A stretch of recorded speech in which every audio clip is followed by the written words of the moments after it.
Hi, this is Tim of the 1916 Company. Welcome and thanks for logging on. If you love this watch, email me. I am still Team Mosso at thewatchbox.com.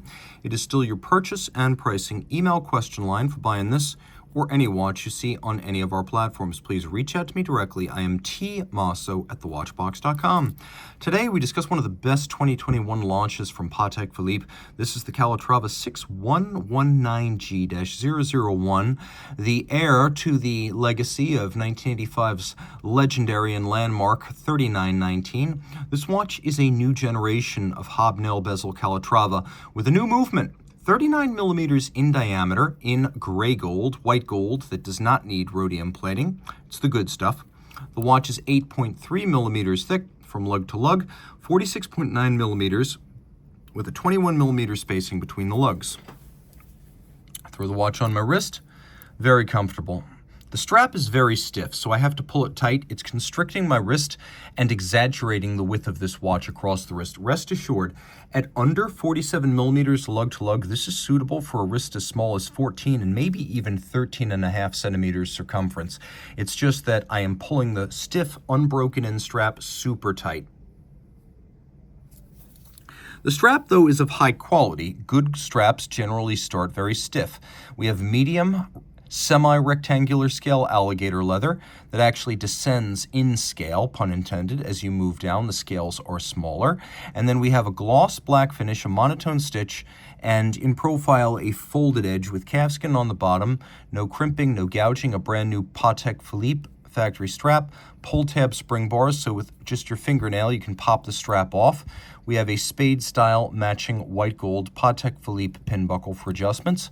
We have blended lugs Calatrava style, and they are relatively narrow when viewed end on, but they have a profile and a taper when viewed from the side. You can see everything here is in high polish. We have double row pyramide, or as Patek Philippe calls it, clou de Paris, with hobnails faceted on four surfaces and aligned in double concentric rows. We have the Patek Calatrava cross logo on the crown, push-down crown, 30-meter water resistance, a very slight camber and doming to the sapphire, and then a dial with a track outboard for reading the minutes. You can see we also have little white gold cabochon hour markers, outboard of the faceted dart-style individual hours, so we actually have double hour indices. Then we have faceted Dauphine style hands with the faceting. One side usually winds up more shaded than the other, aiding the contrast against this dial base. You could see the cut of these white gold individual indices, dramatic and dazzling as you move through the light. The aspect changes and so does the shading.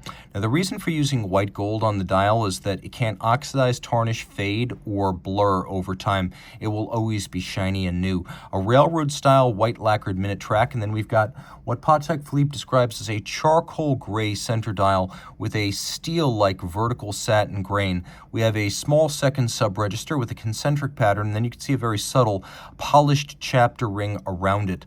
Now the watch does feature something a lot of folks have long bemoaned on previous 215 powered Calatravas, but we now have a hacking seconds function, so you can set this watch to a reference time.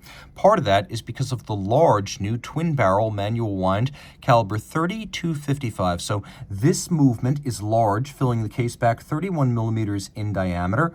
Manual wind with twin mainspring barrels in series, so with these phased mainsprings, we have a very flat torque curve, so balance amplitude doesn't vary a lot through the power reserve of 65 hours.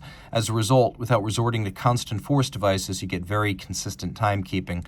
So 2 barrels in the 65-hour reserve. Of course, these are in series with phased springs. We have a 4 Hertz beat rate. The balance is a Gyromax-style free sprung, a long-time Patek Philippe mechanical engineering tradition, allowing it to take a 6-position adjustment, one more than a standard chronometer, and also be a little bit more shock tolerant than a regulator with a mobile stud index. The hairspring is Patek Philippe's Spiromax, so a silicon anti-magnetic hairspring. Then all of this is pivoting on 27 jewels. You can see we have 2 large bridges, one for the barrel on the 9 o'clock side, one for the barrel on the 3 o'clock side, and then we have a series of bridges. You can see the beveling is really of high quality, rounded, mirrored. The one shortfall here is the lack of sharp interior angles. Like right there, it would have been nice to see a sharp interior crease where those two curves meet. But I will give it points for featuring, well, points. You could see where bevels come together in a sharp point. That is also difficult to do. That deserves to be esteemed just as interior angles are. You can also see on the edges of the bridges that there are more of them.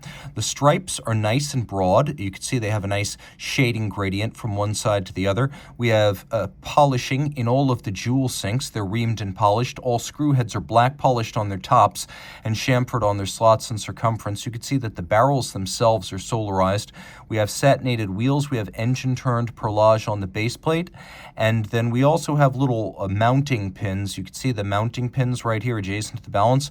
They've been polished on their top. And then all this is water resistant down to 30 meters. With the Patek Philippe seal and all these other refinements, the movement is guaranteed precise to no worse than -3 + 2 seconds per day from the factory. Reach out to Team Mosso at thewatchbox.com for purchase and pricing details.